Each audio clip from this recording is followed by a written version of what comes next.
I'm Jake. I'm Tom. And we are VIMTV, Velocities in Music. Today, Crystal Castles. The album title, Crystal Castles 2. What a great album Which title. I actually think that is one of the best aspects, because that's just been dead the whole... I mean, Led Zeppelin did it. And Led Zeppelin did Peter it. Gabriel did it. Yep. No, it's cool. I like it, and it keeps it simple, and you just number your albums, and it's cool. Yeah. As an album, though, I really don't like it. I mean, this really bothered me. Okay, just to describe this down, Crystal Castles is a guy-girl duo. I got an interview with them down there. These guys they look crazy. They look they look like gothic druggies, and not that I'm judging.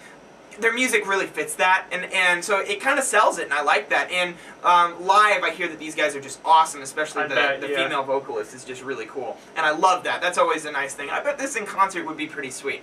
My problem is that on the album, these songs really start to sound the same, and it doesn't really work for me as an album. 14 tracks, unjustified, and a lot of these songs, this is dance, kind of creepy electronic guitar dance music. And I would put this in like the same thing as like School of Seven Bells, just more angry. And like if you were to mix School of Seven Bells and Sleigh Bells, that's what I think you would get. Is and Caribou. And A few of the slower songs kind of sound like I feel like Caribou just has so much more depth in this, though. And one thing I want to point out that I don't think we've talked about is that the lyrics to this are quite good. I looked up all the lyrics to this album, and they're really good, very poetic and dark, and I really think that they fit the music. But Tom, what do you think? Yeah, I really didn't like it all that much. The thing is, the sound is kind of cool, but I feel like the way they approached it is that they just kind of did it to do it. Right. It doesn't really feel all that justified. Like, it doesn't feel genuine. Right. And I mean, it's like... To tell you the truth, I really can't think of a whole lot good to say. There are a few good tracks, but this album, as an album, is just not cohesive. It just sounds like a bunch of random, disconnected sketches that they said, oh, here's a beat, do some random vocals to it, and then she just kind of either screeched or did something a little more pretty. But, like, there's lots of...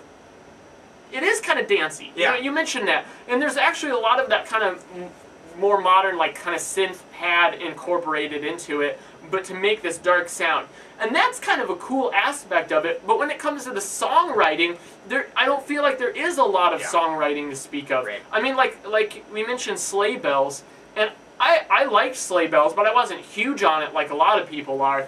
But the thing is, I feel like Sleigh Bells actually had some catchy, fun, memorable songwriting. And they kept it brief.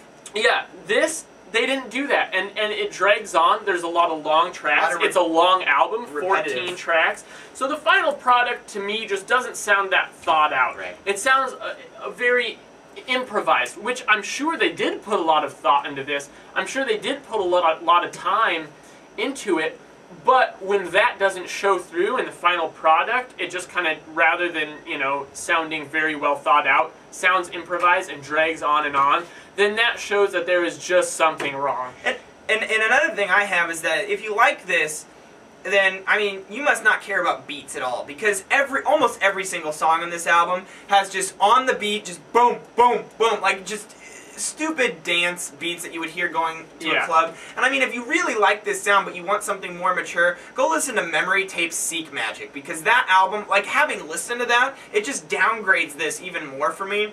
I really do feel like, and I felt like this on the School of Seven Bells Disconnect from Desire that we did last set, but I feel like any of these tracks would stand out more alone as they would on the rest of the album, and it's mostly because of that drum beat. And there are some variety in the songs. Track 3, one of the singles, Doe Deer, very Sleigh Bells-like, with some compression pumping turned way too loud. You know, there's some variety like that track, but overall I just don't feel like this is cohesive as an album. I'll go ahead and just pick out a couple of the tracks I did like. Track 2, Celestica, is that how you say it? That's how I'd say it. Track 4, Baptism, I really like that track. Track 9, Vietnam, and track 13, Intimate. I love the synth bass and the two-step beat where they actually did change up the beat. That's probably one of the reasons why I liked it. And the song itself is more intimate, good lyrics. I'm going to go with track 2, Celestica. I'm also going to go with track 9, Vietnam. I think that was definitely a highlight. And then I'm going to go with track 10, Birds. I like that song for some reason. Yeah.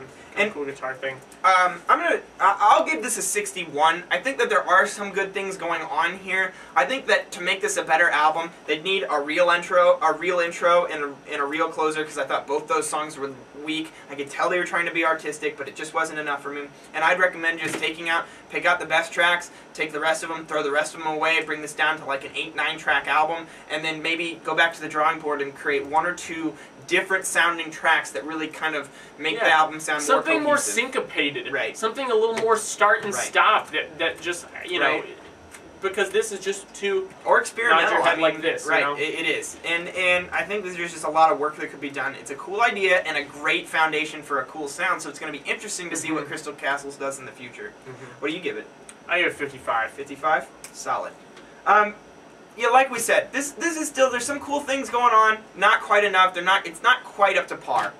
I really feel like that sums it up. Yeah. Well, that's Crystal Castles 2 at Velocities in Music. Now tell us what you think, because people out there are loving this CD, and tell us why you might love it or hate it, or do you agree with us and think that, yeah, as an album it kind of doesn't work. Tell us why at www.velocitiesinmusic.com. I am Jake. I'm Tom. And we are VIMTV, moving music critique forward.